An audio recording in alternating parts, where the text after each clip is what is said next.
Okay, what's up, everybody? Good morning. Welcome to a Sunday edition of Morning Scone, presented by Brock, the Baton Rouge Clinic, Hudco Roofing, HudcoRoofing.com, Restored Motions, RestoredMotions.com, and ProChargeEV.com.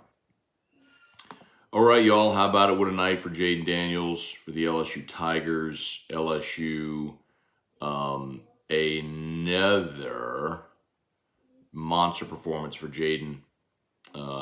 It's going to take a minute to go through all of the superlatives for Jayden of the night. My goodness, the first player in FBS history to throw for 350 yards and run for 200 yards in the same game. An SEC record, 606 total yards accounted for in a game. Just an absolutely stunning performance from Jaden Daniels against Florida, who could not be stopped. 17 of 26 for 372 and 3 touchdowns. Running, he carried 12 times for 234 yards and 2 touchdowns. And it's worth noting that Florida actually had a couple of sacks in the game as well.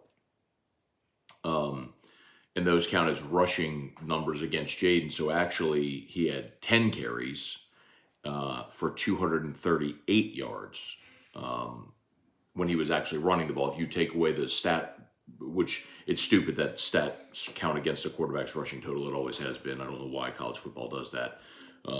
So he actually had an even better day by 4 yards. But in any event, great night for Jayden. As we look at, I know everyone's looking at Heisman odds. We looked at it immediately after the game last night as DraftKings had updated the Heisman odds. Jayden's currently 4th. Remember, he was 2nd before the Alabama loss. When the loss, he was injured. His odds came completely off the board. They put him back on the board. He was 7th last week. He's up to 4th now. So Bo Nix is your front runner, followed by Michael Penix, Marvin Harrison Jr. 3rd, and then Jaden Daniels 4th. And then for context, Daniels is at plus 650, so that's still pretty long odds. After Daniels, it's a giant drop off to Jalen Milroe at plus 4,000. Carson Beck's plus 4,000. Jordan Travis plus 4,000. So really, with 2 weekends to play in the regular season, it's a 4-man race with Bo Nix, Michael Penix, Marvin Harrison, and Jaden Daniels. So I would, a best case scenario is Michigan beats Ohio State and Marvin Harrison does nothing, so he drops off. And that means Nix, Penix, Daniels are your 3. And, Nix and Penix already played each other in the regular season up in Seattle. And they would very likely play again in the conference championship game. It would be great if Bo Nix and Oregon lost to Oregon State and Nix had a terrible day. Would love to see Washington fall again. That's like you'd love to see those teams lose again. So we'll see. But a great day for Jaden Daniels. A great day for Brian Thomas and Malik Neighbors. Thomas 6 for 150, Neighbors 6 for 132. It's just silly, when you're looking at these numbers. Malik Neighbors retakes the lead as the nation's leading receiver by about 100 yards.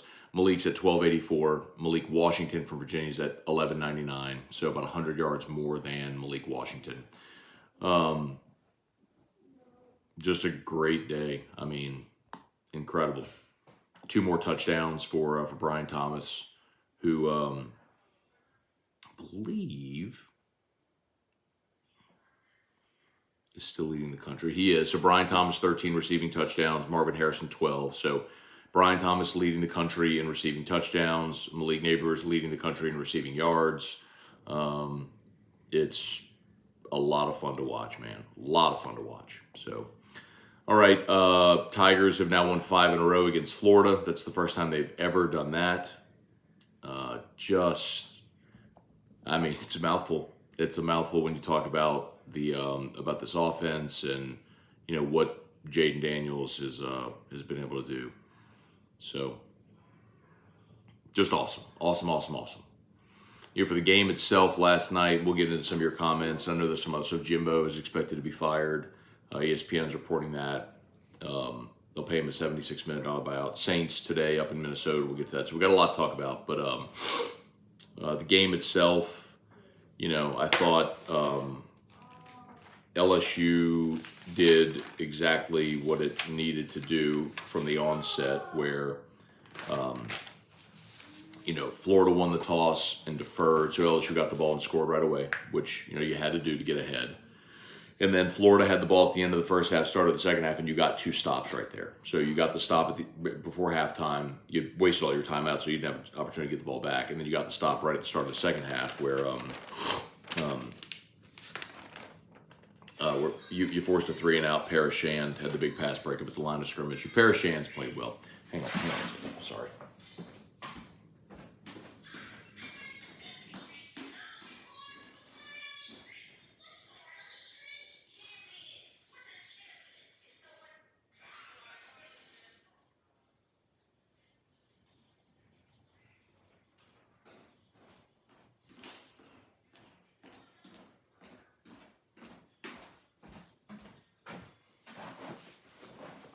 All right.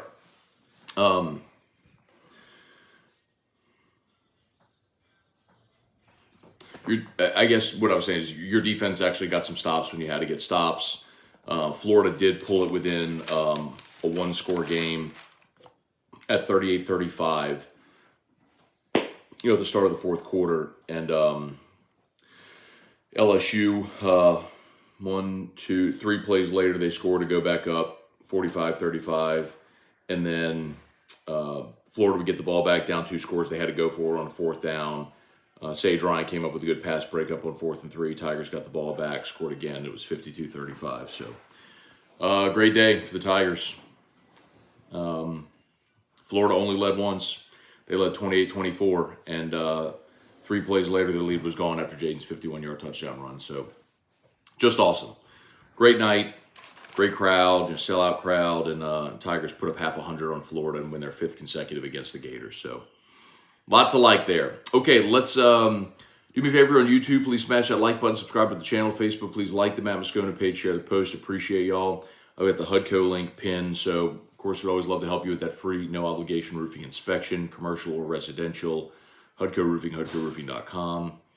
Brad David, good morning. If there was 12-team playoff, do you think a 3-loss team could still make it?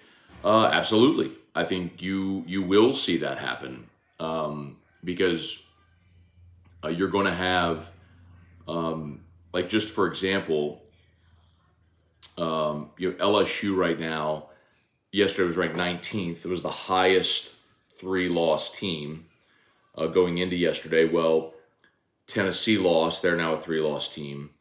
You look at all the teams ahead of LSU that lost yesterday. Or lost this weekend. Oklahoma State got blown out. They're now a 3-loss team. Kansas lost. They're now a 3-loss team. Utah lost. They're now a 3-loss team. So you'd expect LSU to jump all of them. I expect LSU to go from 19 probably to 13, 14, right in that range, which puts you right there on the cusp with 2 weeks to play. So, and other teams are going to lose games. So, absolutely. That's a reality that's going to happen. And that's one of the reasons I'm very excited about the playoff next year. You will keep more teams engaged longer. Trivia Carter, Michael Clark, morning Matt, thoughts on Jimbo? Not surprised in any way. Again, we all make predictions before the season. Some of them are right, some of them are wrong. And at SEC Media Days, my bold prediction for the year was that Jimbo was going to get fired. And a lot of people thought this was a year where A&M was going to bounce back and that they would never pay his buyout. And just knew the money. No one wants to burn, set a match on $76 million. But A&M's got a big pile of money, and they're tired of losing. And Texas is coming in the league next year, and a 7-5 season ain't gonna cut it. Donald A. Me, Bubba Tatum, good morning. That ETL tasted great for my victory toast. All right. Jason H. Randall Offrecht. Bubba Tatum. Going to have to start playing E-Rock Lock. She nailed Jayden 5 rushing record. That's actually true. And some people were talking about that last night. So when we were doing Morning Scone coming up from Pensacola the other day, Erica did say that Jayden would run for over 200 yards, which, of course, was plucked from the air. Like, no, I mean, he had set the rushing record for a quarterback last week with 162 or whatever. So to think he was going to go for 220 was, I mean, we all know it's kind of ridiculous, which is why him doing it is ridiculous. But yeah, we'll clip the audio. Strong side, morning, Scone. Russ Mitchell was hilarious last night on Whiskey and Wine.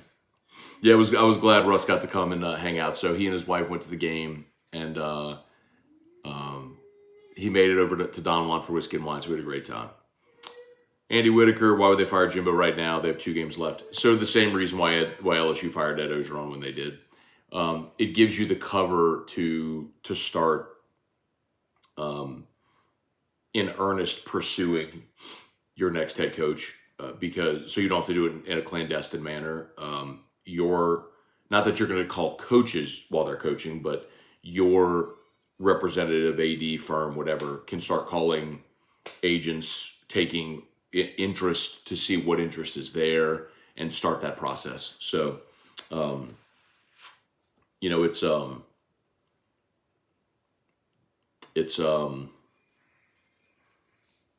there are benefits to it. There are. I mean, think about the year that LSU hired Brian Kelly. I mean, USC was open. Oklahoma became open because Lincoln Riley took the USC job. Florida was open. LSU was open. I mean, you had some major jobs that are all vying for the top candidates. It just kind of gives you a head start. Leandra Lewis, good morning. How's Russ this morning? I think he's great. I think they're already at the airport. They had an early flight. NVC, write Jaden's name on the trophy. Also, rip Jimbo. Kyle DeVille, morning, Matt. God bless. What a heck of a game. SEC refs are horrendous. Yeah, man. The thing is, yes. The targeting call on Andre Sam was atrocious. Yes, it's the referees enforcing it. It's the referees at the command center with the review. It's the rule. It's the competition committee that institutes the rule. It's all of it. I mean, if an alien came in from outer space, had never seen a game of football, and you showed this alien these 2 plays, the Dallas Turner play and the Andre Sam play, and you said, hey, one of these guys was ejected from the game for the play. Which one do you think it is? Even an alien who's never watched football before would say the Dallas Turner play. It is completely nonsensical to look at the Dallas Turner play and at the Andre Sam play and say, yes, the Andre Sam play is the one that's targeting, that deserved the ejection. It's just stupid.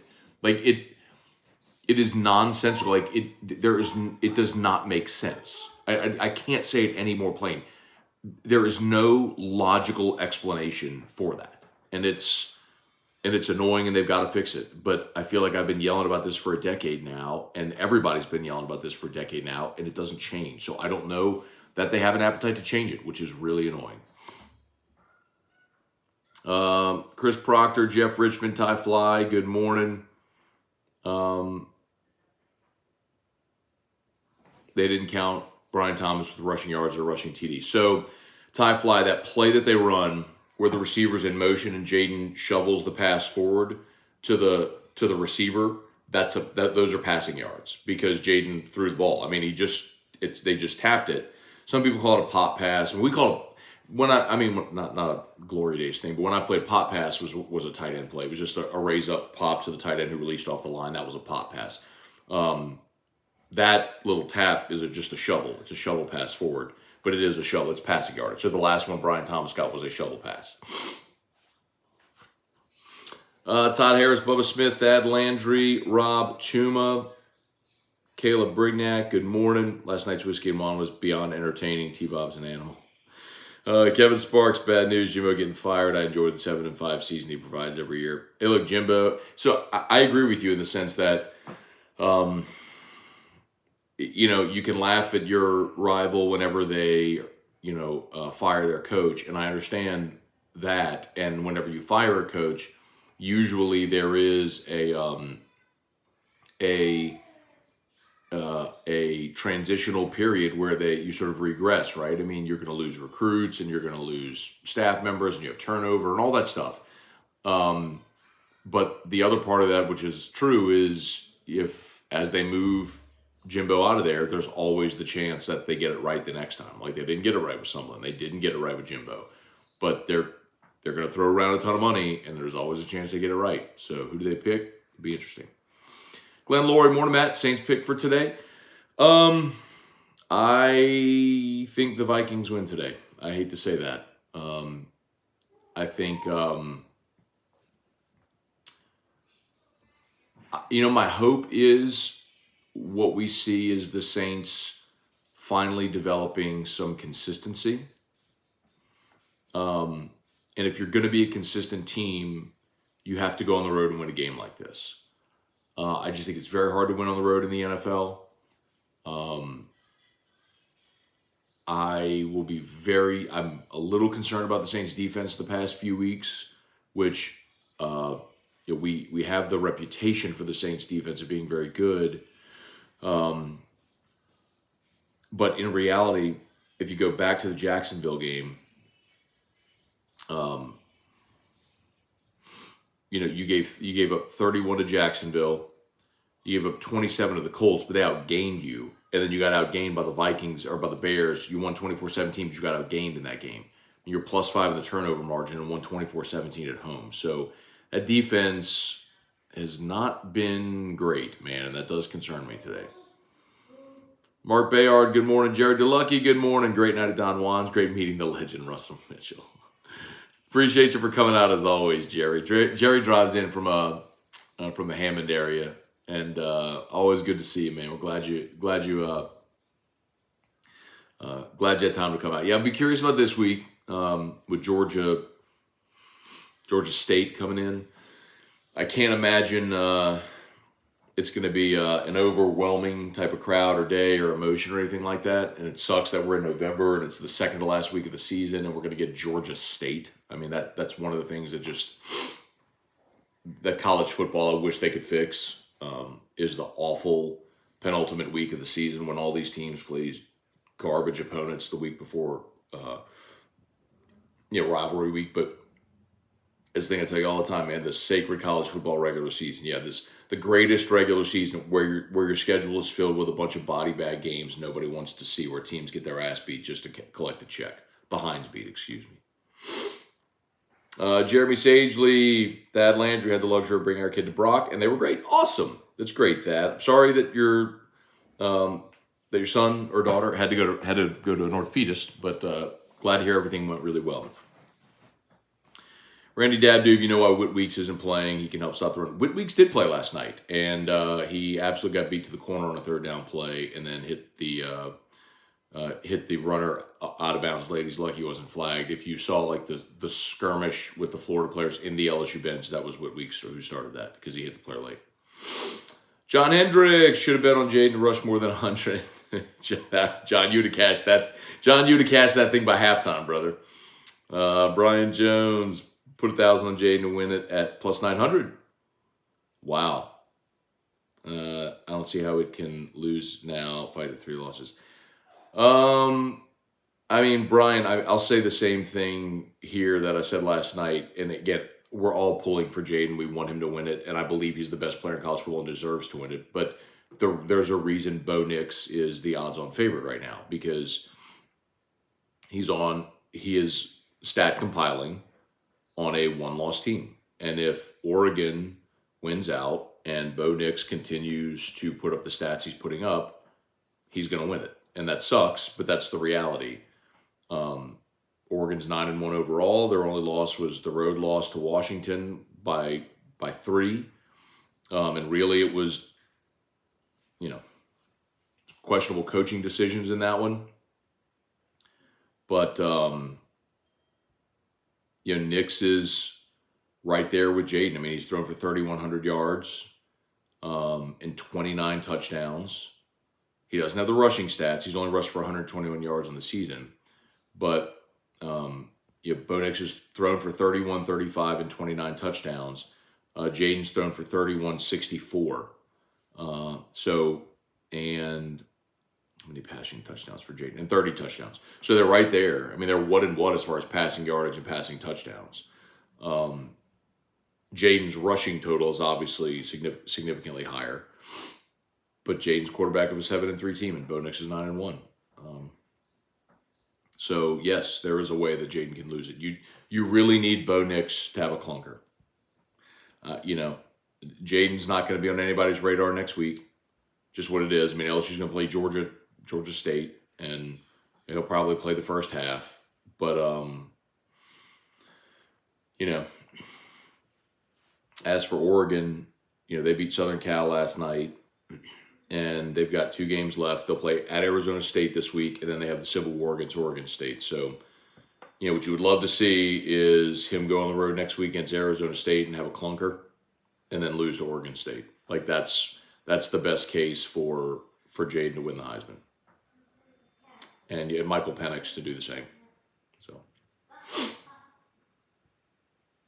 Cameron Tate, as much as we talked about defense, something has to be done about special teams too. Yeah, you were offsides on 2 kickoffs, which is unfathomable. You obviously fumbled a kickoff, which negated the advantage you had by getting the back-to-back stops into the first half, start of the second half. Your punt return game has been non-existent. I mean, I agree with you. It's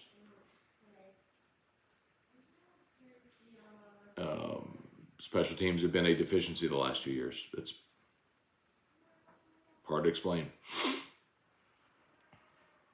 G. Brumfield, 1971, morning, Matt. From Matsu, almost 3 feet of snow here this week. We now lead Florida 34-33-3 all time, and if Jayden isn't the Heisman frontrunner, I'm at a loss. Well, I just explained the Heisman thing. But yes, hello to Mrs. the E-Rock and Drew's block party. See you after the A&M game, possibly. Look forward to it, Gwen. Brian Payne, good morning from Seattle. How is Emory? Yeah, I was told after the game a knee for Emory Jones, which shouldn't be surprising. It was interesting that on the game broadcast they said Achilles. I don't know why, but confirmed after the game it was a knee. So I'm sure they'll do the MRI and all that stuff. But when you see a guy fall like that, non-contact and just go down, I mean, I think we all fear the same thing. Leonard Revere, good morning. Guy Brooks, good morning. Happy Sunday. Matt, I'm hoping for Saints win today. It'd be awesome, man.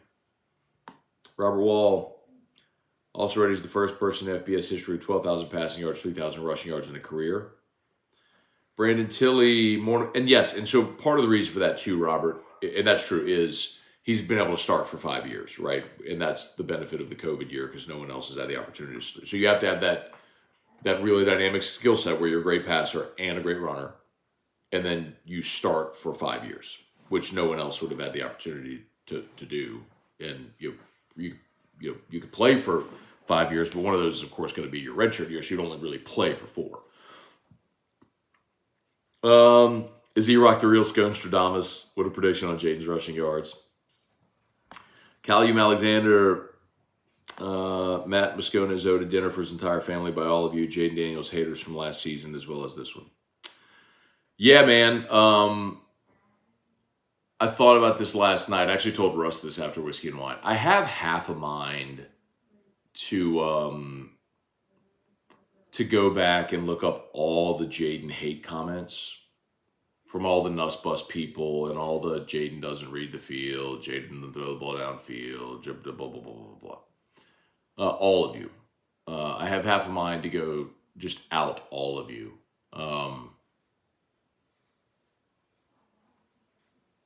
And I might, probably won't, but might.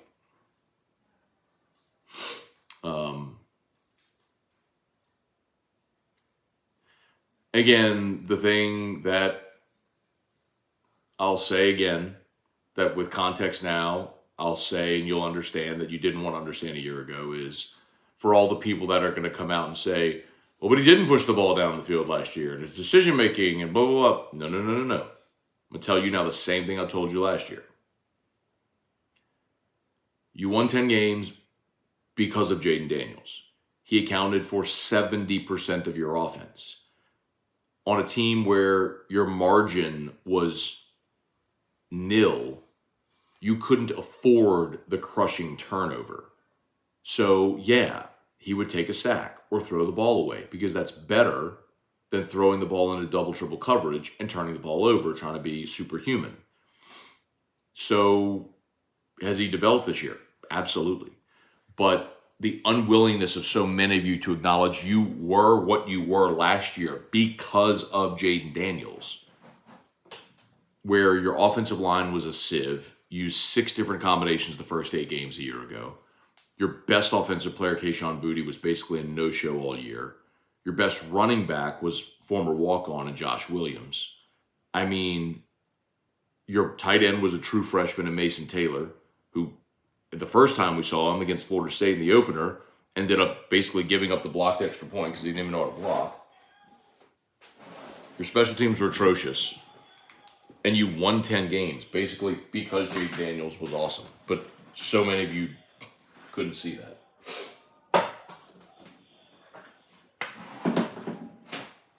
Anyway. So yeah, I've got half a mind to go out all you people from a year ago. And from the beginning of this year too. But I may not. Brennan Huff, good morning. Stingley active against the Bengals today. Very cool. Good. Clickbait R us. Jayden was one huge run away from breaking Geis's school record for yards in the game. Insane. No, he did break the record. Oh, you mean rushing yards? Well, he doesn't have the rushing yard record. Ty Davis Price has the rushing record. Ty Davis Price ran for over 300 yards against Florida in 2021. Shane Danos, good morning. Great time last night. We'll try to make it more often with my wife next time. That's Shane Danos, who came in from Iowa, east of Lake Charles, not Iowa, the state in the Midwest. I got to meet Shane last night. Appreciate you for coming out, man. Taz, do you think Kelly gets rid of the DC? I do, yes. I mean, I know everyone's asked that question for more than a month now, and my answer continues to be yes. You don't get to coordinate a defense this bad and keep your job. Jerry G, Andy Whitaker, think this Heisman should be Jayden and Nix. Nix has been good too. Eric Gullett, good morning. Nice to see the defense be physical, have some attitude. Arthur Coco, Bo Jax. Love what the offense did. Defense was bad again. Can't wait for the house experience to be over. Brian Irwin, morning, Matt. Is RG3 the best Heisman comp for Jayden? I mean, yes. So, I mean, I know I'm repeating myself for some of you, and that's okay. But a lot of you have heard me say this stuff before. But yes, so we've talked about that for months now. RG3 was on a 3-loss team with Baylor in 2011, which had an atrocious defense. So they had to win games with a giant offense. And you know, he won 9 games, threw for 4,200 yards that year. But RG3 only ran for about 500 yards.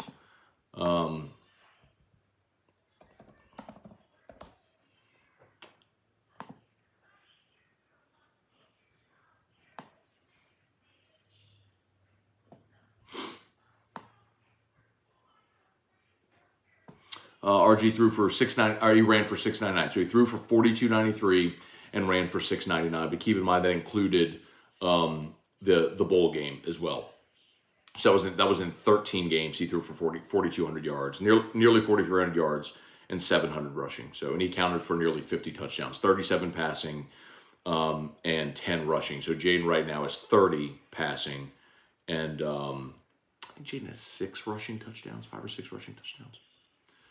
All right, please smash the like button if you would. What, 350 watching live? That's awesome. Just take a quick second, hit the like button. We appreciate you. If you're new, please subscribe up to the channel. But yes, and look, I know Lamar Jackson also won it on a 3-loss team, but Lamar ran for 1,600 yards that year. He didn't throw for 4,000, but he ran for 1,600. So really, the comp is RG3. Taz, what a waste of an offensive season because the defense, so true. I mean, if you just had an average defense, you'd be the best team in college football. But it's what it is, man. Bailey C yesterday was weird. I see Whitworth and Lyle hit at my tailgate. Then I go to the team walk. I'm standing next to Russ Mitchell. That's great. Cliff Nelson, good morning. Episode 2108, LFG. I feel like you yesterday. Lots of bourbon and Rally Cat beer yesterday. Oh, Cliff. Yesterday I was on the struggle bus yesterday morning for sure. And thank you for coming out, Cliff. So it was a real. We're starting the show, and Cliff wasn't there. I knew Cliff wasn't coming to Whiskey and Wine, but he pops up and he's got like bowls of pastelaia.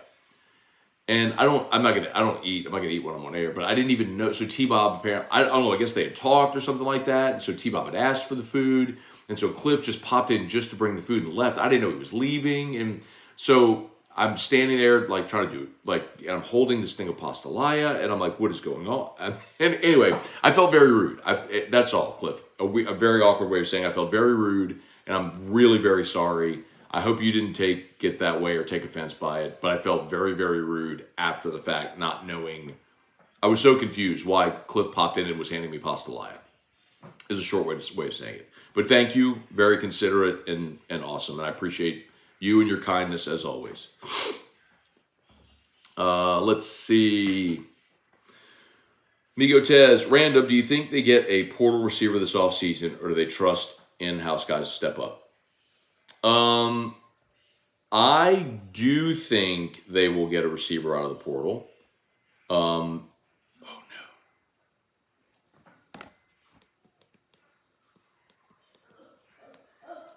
Hang on, Drew's backpack's beeping, y'all. Oh, he's coming to me. Okay. You want Daddy to stop your backpack? Okay. Backpack's beeping. Thank you. Come see. Turn around. Well, after Dad's show, we're going to watch Saints play. And after Saints play, we'll go to the mall. Hey, come here. Can I ask you a question? I want to ask you a question real quick before you go run away. Hang on. Come here. I want to ask you a question. Come see Daddy. I want to ask you a question. Okay, come see. Okay. Can you say hi to Dad's show? Hi to Dad's show. Oh, that's so good. Hey, it's Sunday. Who plays football on Sunday? Who plays football today? Hey, what do we say when the Saints are playing? Who dat? Who dat? Okay. Mwah. I love you so much. I love you so much. Okay. All right, we'll see you later. So anyway, receiver. So you're going to lose Malik and Brian Thomas and Kyron Lacey as well, but you do have Aaron Anderson coming back, and I expect some of the young guys to step up. Shelton Sampson, Jaylen Brown. I think you've got some really good young receivers that Kyle Parker. I think you got a really good young receiver class, and someone steps up. But if you have the opportunity in the portal to add a veteran player, I think you can add one there. Austin Kidder, good morning, Matt. I got your gas man joke last night. Beating Florida matters regardless of either team's record. Jayden is a legend. Go Tigers. Mikey A, our offense is going to be meh next year, and we still don't have a defense. Yeah, Mike, I don't agree with that at all. Literally, your entire offensive line has the option to return. I mean, you could lose all three interior players, but very likely what's going to happen next year is you're going to have Will Campbell at left tackle as a junior. Emory Jones will kick in and play right guard. Lance Hurd will play right tackle. Either Turner returns for a 6-year, DJ Chester is your starting center, and then you figure out left guard, however it may go, and you got a lot of options for that. So your offensive line is going to be awesome next year. Logan Diggs will return at running back, and you'll still have Diggs, Caleb Jackson, Trey Holly. We'll see what happens with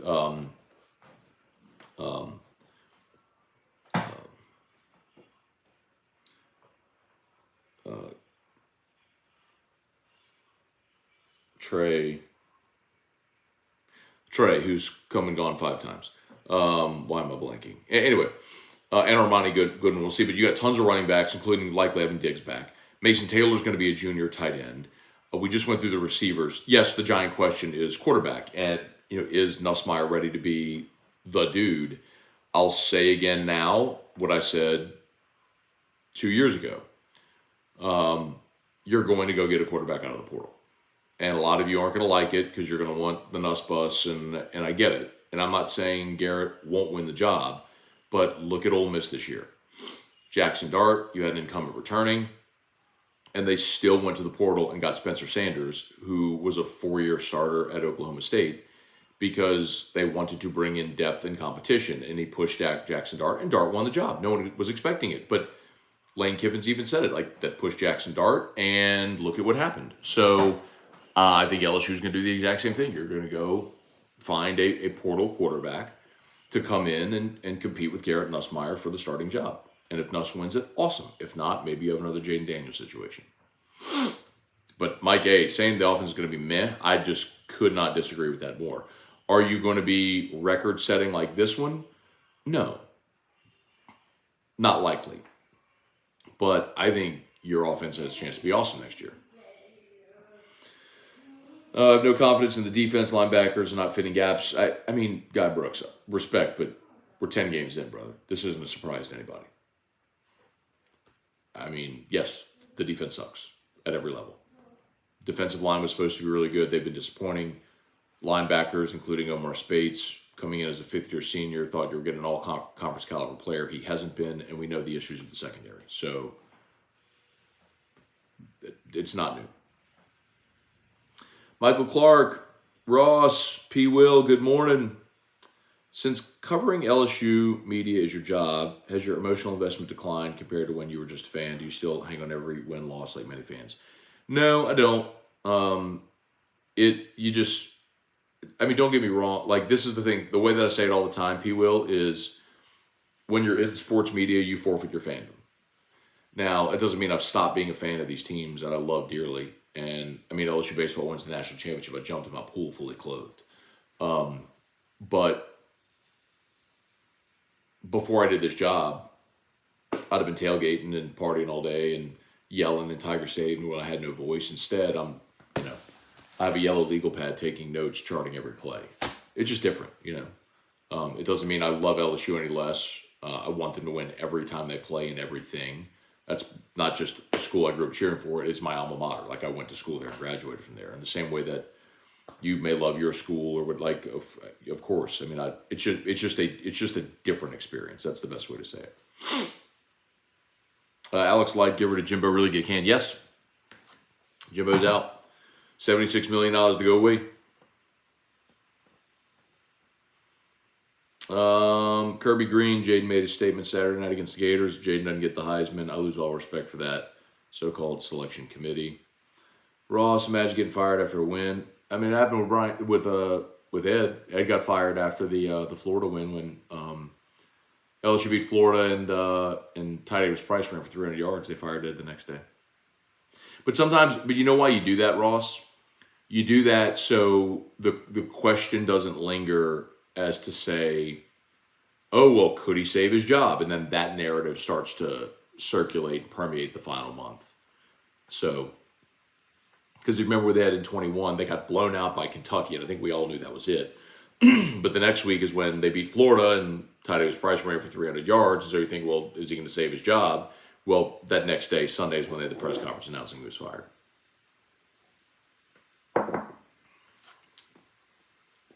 Alan Holt, Michael Clark, good morning. Right, y'all. Man, a lot of comments. My apologies. When I got 400 people watching it, go a little fast. Let me kind of catch up to go to the bottom and then back up. Ray Langlois, good morning. Half the Spanish Armada. I have a bad feeling the Falcons will draft Jayden. Well, the Falcons will be in the mix for a quarterback. There's no doubt. Trey Morgan, good morning. Thoughts on Matt House? Yeah, I've given my thoughts on Matt House plenty. I think Matt House is a good coach. For whatever reason, the message this year hasn't taken, and I don't know how you keep your job when you coordinate a defense this bad. So I don't think he'll be back. Joseph Baggert, Dat Cajun. Yes, Iraq was right about the rushing yards. I need to clip it. I'll clip it after the show.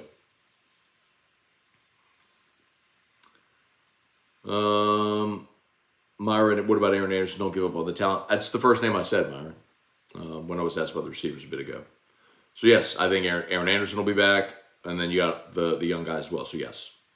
Derek Cooper, Who Dat Dude, and me, Cortland Jacob. Nuss still has the inside track to start, provided Den Brock is OC. 2 years in the system gives him a massive edge.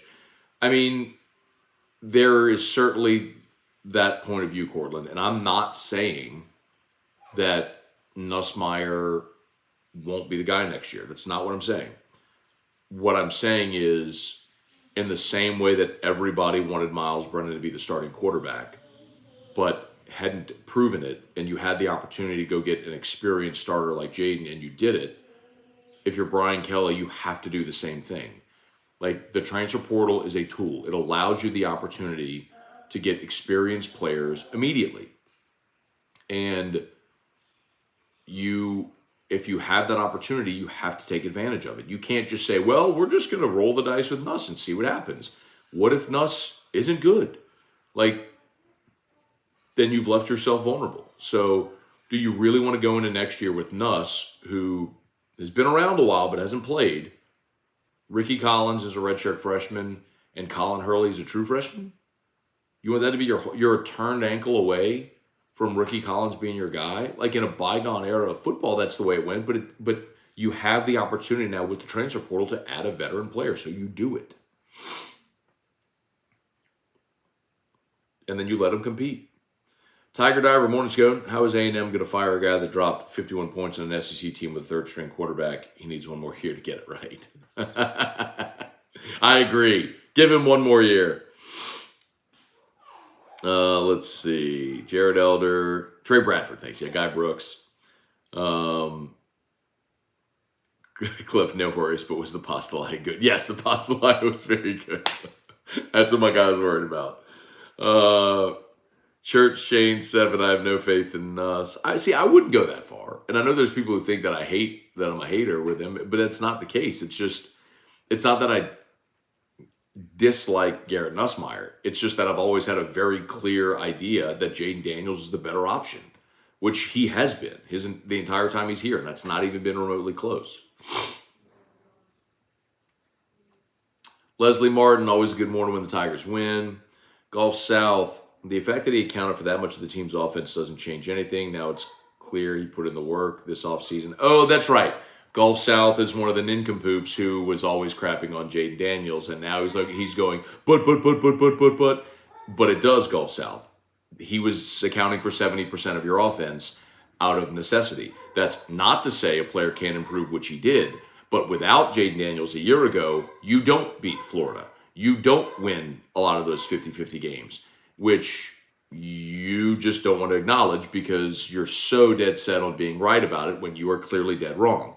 Jaden Daniels was still a magnificent football player last year. He made things happen for you. He protected the football. He moved your offense. He was by a mile your best option, and he's the reason you won 10 games last year with awful special teams, virtually no running game, a sieve for an offensive line, and a defense that was generally very bad in the first half and got better at halftime. But you and others couldn't acknowledge that, and now you're still trying not to acknowledge it, and you're trying to say, well, he just put in the work in the offseason, which he did, and he has improved, which is great, but not acknowledging his ability a year ago is short-sighted, ignorant, and just flat stupid. Okay. Let's see. August Go Tigers. Good morning, Matt. Now that Jimbo reportedly will get fired from your inside sources, do you think Dominic McKinley will possibly decommit? I have no idea. Vernell Thomas. Good morning, Scone. Do you think Brian Kelly will fire defensive coordinator? All right. I'm not answering that question anymore. No disrespect, Vernell. I'm just not going to answer the same question 500 times. And as far as the Dominic McKinley comment,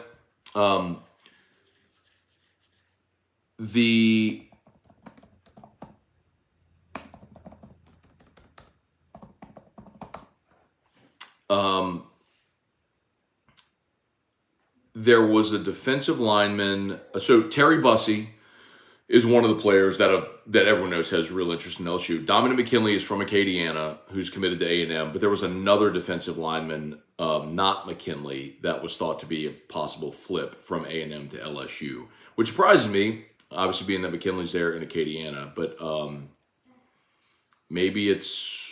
I'll need to go back and listen to the interview with Shea that I did last week, but there was another one. I don't remember who it is, but it's another defensive lineman.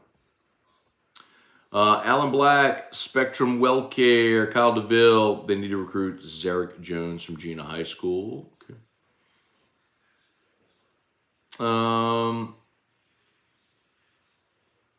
Mark Hammond, Christian, like what I saw to Toviano Stamps and the other young DBs last night. Wasn't pretty at times, but the future is bright. So here's kind of the issue, right? So your secondary has been so bad this year that, and I'm going to oversimplify this, but your secondary has been so bad that you start playing coverage to not give up the big plays in the passing game. And as a result, you're trusting your defensive front to stop the run in the short passing game. And as a result, you give up 177 rushing yards last night for an average of 4.2 yards per carry. And Graham Mertz quick slants you to death. It's kind of the classic case of taking what the defense gives you. They just can't lean on any level of the defense to be really good on their own. You can't trust your defensive line to go win one-on-ones and make stops. And you can't trust your secondary to play man coverage and get off the field. So, that's what it is.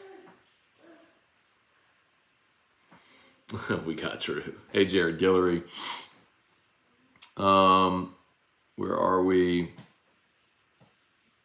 According to DJ Rhett, Pastalaya is garbage. I don't know who DJ Rhett is, so I don't really trust his opinion. Cortland, the question is, does A&M finally get a good coach, or does A&M always suck?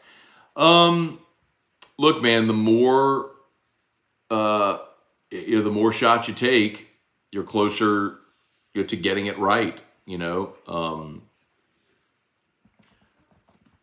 are the candidates? I would guess Mike Elko is going to be at or near the top of their list. So Elko was Brian Kelly's DC at Notre Dame.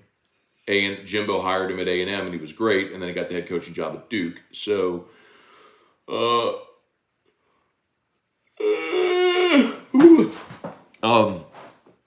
and he's done really well at Duke. So I would imagine Elko is going to be on the list. Don't think that Coach Prime ain't going to be on the list. He will be. Gregory Gordy said Penn State's DC. That's Manny Diaz. He's not getting the A&M job.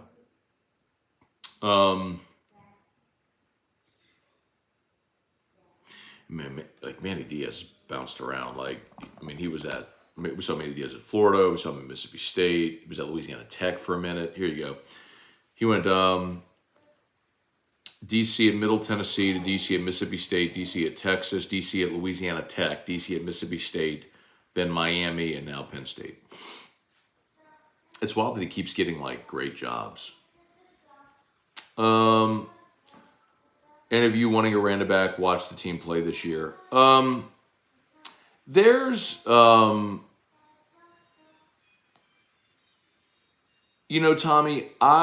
listen, here's what I would say about that. Yes, Baylor is having a really rough year. So Baylor 2 years ago, won 11 games, won the Sugar Bowl, and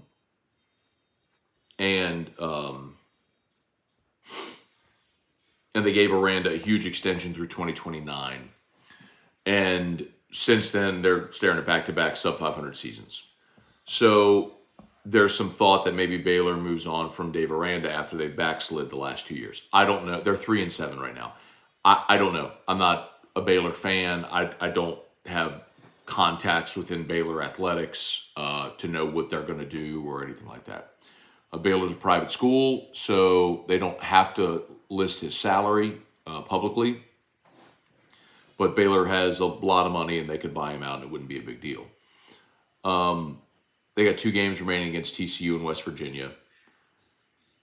They could fire Dave Aranda. Now, to the point about, and by the way, Baylor gave up 59 to Kansas State.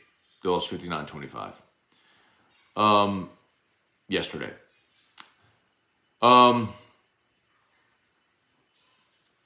I think there is something to be said for sometimes a coach being a really good coordinator and not a great head coach. We've seen that before. Because keep in mind, when you're the head coach, you have to hire your staff in all 3 phases. You have to recruit, which Dave Aranda is not a great recruiter. That's never been his forte.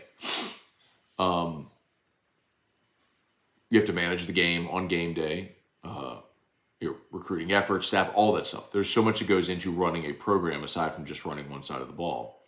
So I guess my point is, if you would have given Dave Aranda this LSU defense, the talent you had this year, do you think the result would have been better? I'm not saying great, but would it have been better than it was with Matt House? I think so. I think Dave is a really good defense coordinator, is a smart guy, and if you let him just focus on the one thing that he does really well, when you've got guys like, the defensive line crop you brought in, of course, Harold Perkins, you got some young talent in the secondary, like, could you have been better than you are? It's hypothetical, we don't know the answer, I would say yes. So I guess my point being, if you're poo-pooing the idea of Aranda, and by the way, I think if Aranda gets fired, he's probably going to go to SC and be the defensive coordinator there. That's just my thought. He's from California. That would get him closer to home and all that sort of stuff. But if you take away all of the other things, recruiting, managing staff, managing player personnel, game plan, logistics, all that sort of stuff, and you just say, hey, just focus on the defense. Like, some people are going to be better at doing just that. And I think that's probably Aranda. So it happens. Tracy Cowley, can't wait to meet you guys for the A&M game. Love whiskey and wine. Awesome, Tracy. Would very much look forward to meeting you as well. It's going to be a lot of fun. I think A&M, especially if LSU wins, it'll be a lot of fun. They win that game. They polish off a 9-win regular season, 6-2 in the league. Excuse me. And hopefully head to a really good bowl game. But yeah, that would be the Saturday after Thanksgiving. So, hopefully have a good crowd for it.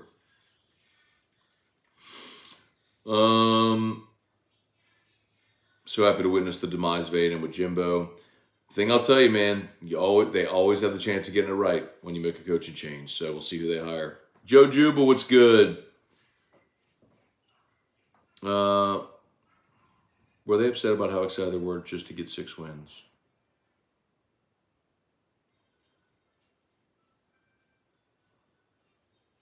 Let's see, Taz, has Jayden put himself in the top 10 of the draft? So, probably not. I think there's a couple of things that you have to look at there. One is, okay, who are the quarterback needy teams that are going to be willing to use a first-round pick or a high first-round pick on a quarterback, right? So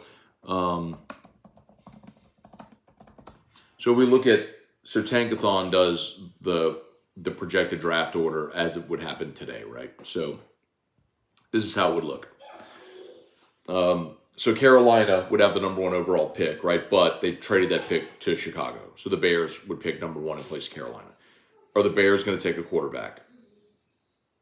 Most likely, right? I mean, you have Justin Fields, but they have to make an organizational decision. The Cardinals would have the number 2 pick. Are they going to take a quarterback? Again, an organizational decision where you paid Kyler Murray a lot of money, but are you going to take a guy? Probably. Giants number 3. You just paid Daniel Jones. Are you going to take a quarterback?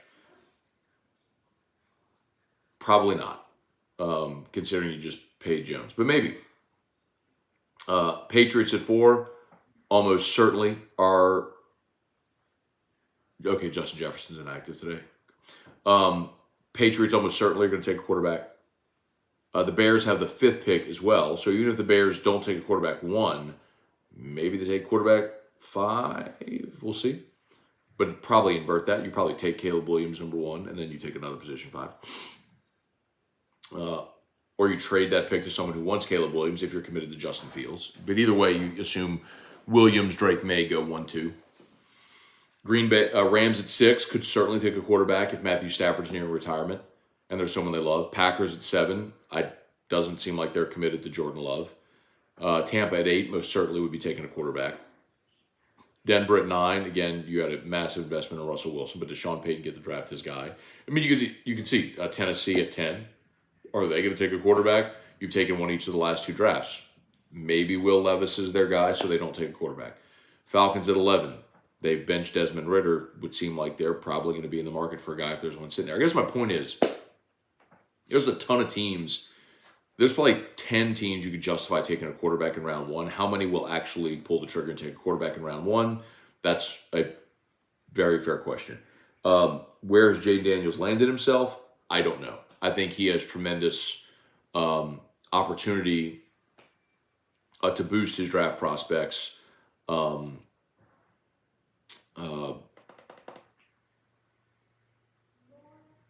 With Combine, Senior Bowl, all that sort of stuff when he goes through the whole pre-draft process, because he's going to crush it. He carries himself well. People are going to see he's a great leader, good young person. Like, that's someone you can invest in. And then he's got plenty of great tape as well. And his clear commitment to improving the way he did this offseason. So yes.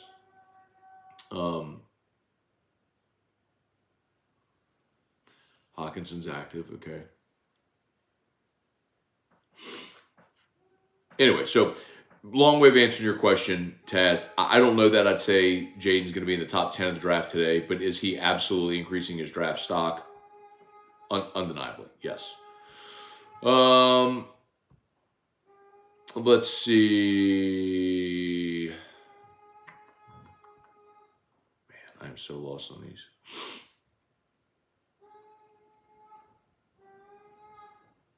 $76 million and not, coach.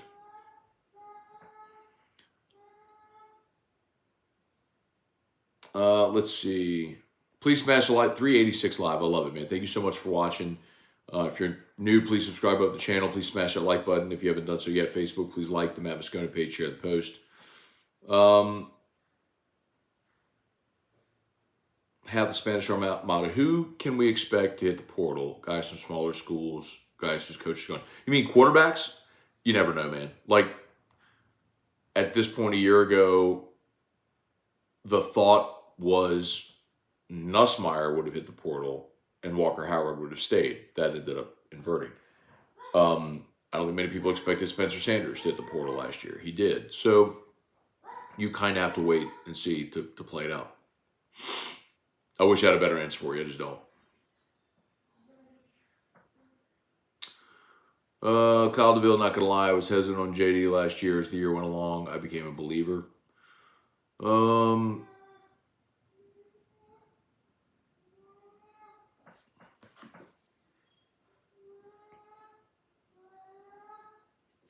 Curious if Max and Jake Johnson hit the portal. We'll see. Don't know. Kenneth Ford, big bunch of great defensive starters at A&M are now up for sale. Tim Cox, Marvin Harrison third over Jayden. That's just dumb. Remember, name recognition matters with the Heisman. And he's on a team that's undefeated and ranked number 1 in the country. So.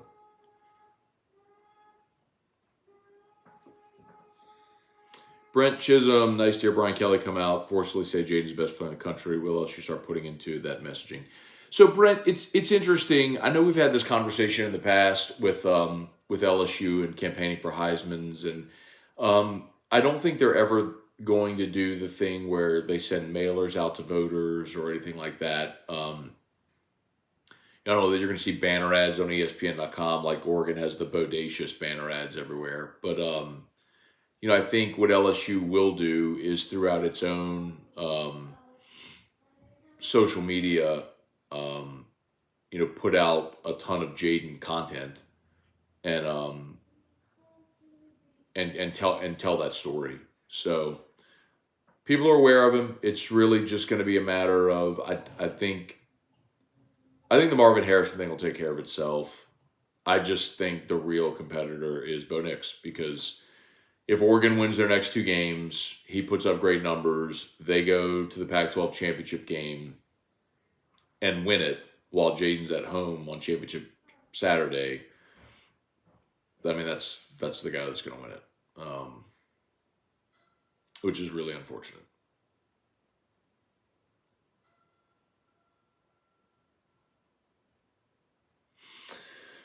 Um,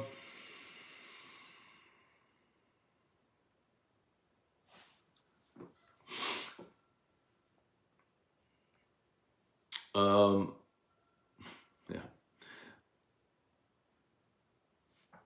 Yeah, Cortland, like if you're still like trying to rationalize with the anti-Jaden Daniels crowd is a fool's errand, because their entire mindset is rooted in irrational behavior. You can't rationalize the irrational. So you just point and laugh. That's all. AD Noel paid Coach Raymond to leave Florida.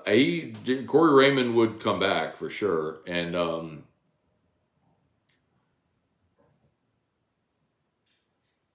they got an interesting situation there in Gainesville too, because you give up 52 last night and you lose to LSU for the 5th consecutive year. Now they got to go play at Missouri, and then they're home against Florida State. If they lose out, I mean, keep in mind, they would have lost to Georgia, Arkansas, LSU, Missouri, Florida State. They would finish the season on a 5-game losing streak. After being 5-2, they'd finish 5-7 and not go to a bowl game. I mean, that puts Napier firmly on the hot seat going into next year. Yeah, the Josh Williams block at the end of the game was awesome on the play by Brian Thomas, the touchdown. Let's see a couple more. Gregory Gordy, Great Whiskey and Wine. Thank you, man. Kyle DeVille, LSU, and Brian Kelly need to look at Zarek Jones from Gina. Yeah, you said that one. I'm sorry. Maybe I got to some of these already. Maybe I went backwards. Sorry.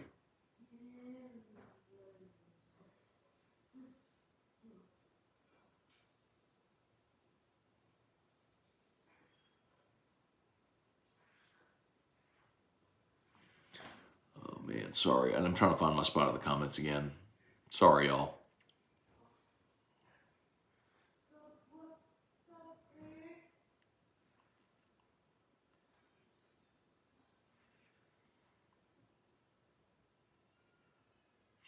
Okay, my apologies, y'all.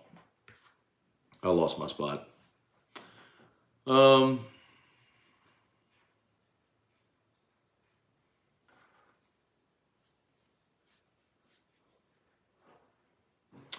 H-Town Creole asks, do you think Brian Thomas comes back next year? I do not. I think Malik and Brian Thomas are both gone. There's nothing more for those 2 guys to do here.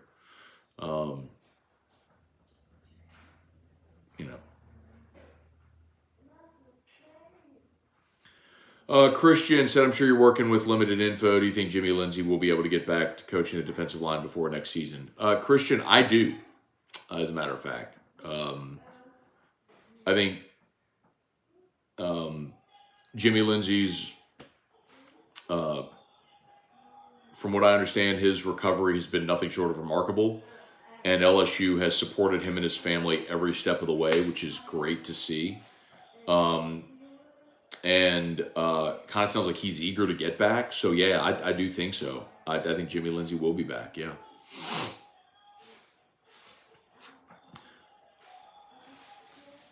Let's see, Heisman could be a regional vote. That vote may get split out west. It could.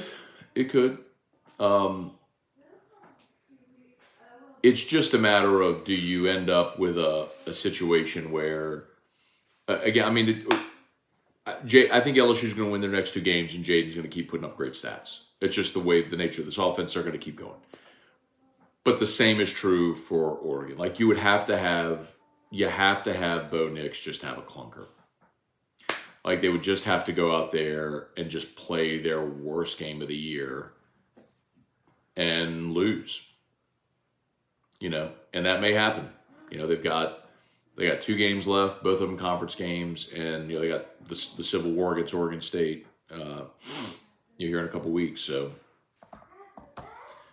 I think we're all really, really, really, really big Oregon State fans for the final week of the season.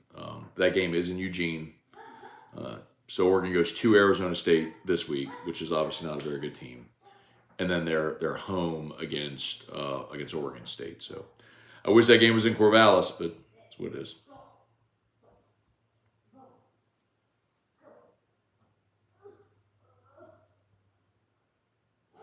Let's see what happens to NIL deals when a player is performing poorly. Do they have a performance bonus type clause like in NIL? What if they opt out of games like the Bulls? So not all NIL deals are the same. I don't know if you're talking about like deals through a collective. Some of them are structured where you get paid by the semester. So, if you get paid like the second week of the semester to make sure you're enrolled and still in school, that could happen with your collective deals. But generally speaking, man, you got paid your money. You got paid your money.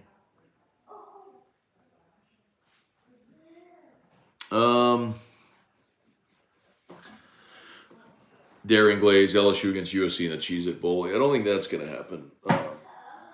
I think LSU against Notre Dame in a bowl game is a very real possibility. I think you would have a lot of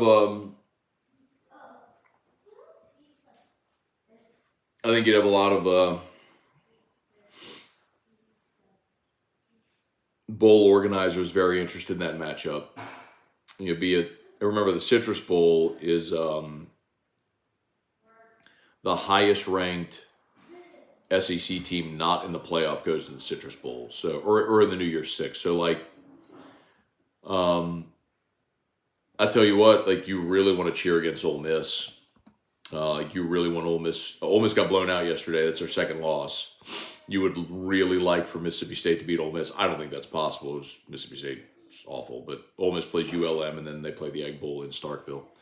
But if you assume Bama, Georgia will be playoff New Year's Six, then you're really looking up at Ole Miss, Missouri, probably Tennessee.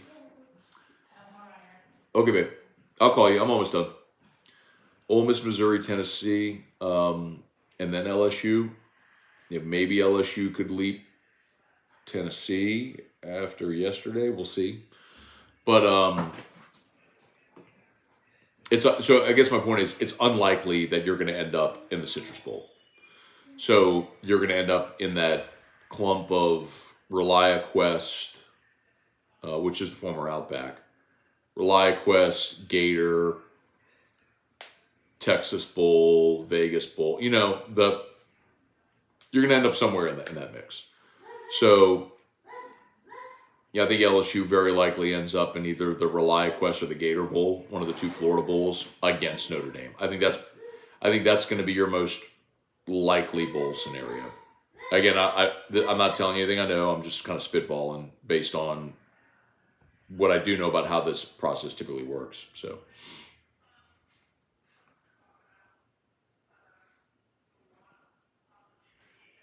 All right, y'all. We may be just about done. Brendan Huff, baseball at the box versus ULL at noon. I will not be locked into that one iota. I will be watching the Saints. Blake Baker. Blake Baker could be a great option. He's done a great job as he was the linebackers coach here, and left, became the DC at Missouri, and has done a really good job there. But Brian Kelly has, I'll say this again, Brian Kelly throughout his career has done a really good job hiring defensive coordinators, man. He hadn't been flawless, but I think back to his time at Notre Dame. He had Bob Diaco, who did great, got a head coaching job because of it. His one miss was Brian Van Gorder. He hired Mike Elko, who obviously has been great. He hired Marcus Freeman, who's obviously been great. And Matt House was a big hire when he made it. And I thought House, with limited personnel last year, maximized that defense. Really had 3 down linemen. You lost Mason Smith, the first defensive series of the season. You had a bunch of transfers in the secondary, but you had guys like Greg Brooks and Joe Fouché and Jar Bernard Converse and Mekhi Gardner who all played with Jay Ward, who was awesome. Jay Ward might be the most underrated defensive back at LSU in the last 20 years. I mean, Jay Ward he played everywhere. Played nickel, dime, safety. He played everywhere. Made the Vikings. I mean, anyway. And you obviously just didn't have the personnel in the secondary this year. You missed on a bunch of transfers, and the guys you have, the message didn't take. So.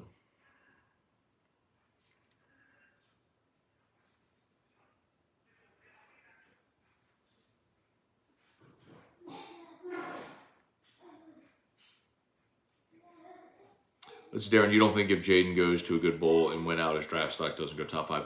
Yeah, your draft stock isn't going to have anything to do with your bowl game or if you win out. It's just not. I think at this point, Jayden has put in, there's nothing, I don't think there's anything Jaden Daniels can do in the next 2 games that's going to affect his draft stock. I mean, he's got 5 years worth of tape as a starter. That 2 games isn't going to change that. For Jayden now, it's going to be, going and sitting down. I say it all the time, the 2 most important parts of the combine are the medical and the interviews. He's going to clear the medical, obviously. But, the interviews, when he goes and sits down with these teams and have a chance to talk to him, he's a great young dude. I mean, he's poised. He's unflappable. He's respectful. He's a great leader. I mean, all those things that an NFL team would be looking for, he's going to ace that part of it. And I think that at the Combine or Senior Bowl are the things that we're going to see him maybe really elevate, his stock. But how high can he go? If he's right now projected as a day 2 guy, a round 3 guy, could he bump up into round 2 or maybe part of round 1? I mean, I think that's a real possibility, but it's not going to happen over the final 2 games. This won't happen, but if Jayden opted out, hypothetically, that's not going to happen again, but just play the hypothetical. If he just didn't play anymore, that's not going to affect him as far as his ability to put on. I mean, he's been a 5-year starter. I mean, you have so much film on him to see what he is.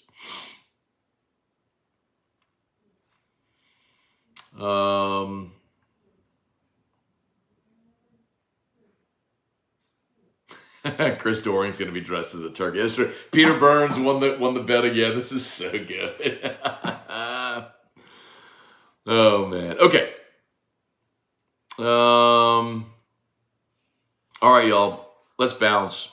Appreciate y'all so much for being here. As always, shout out to Brock, the Baton Rouge Orthopedic Clinic. Hudco Roofing, HudcoRoofing.com.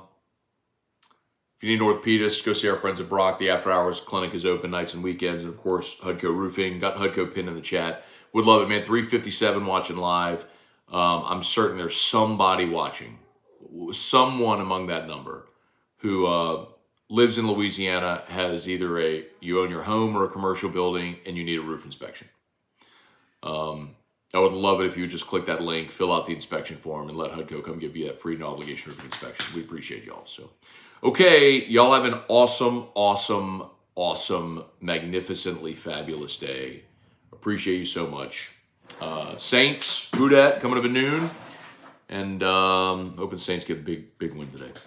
Be great to see him go into the bye at 6-4 and decompress for a week and come back and go win in Atlanta and march toward the playoffs. So, all right, y'all have an awesome day. Peace. Go Tigers.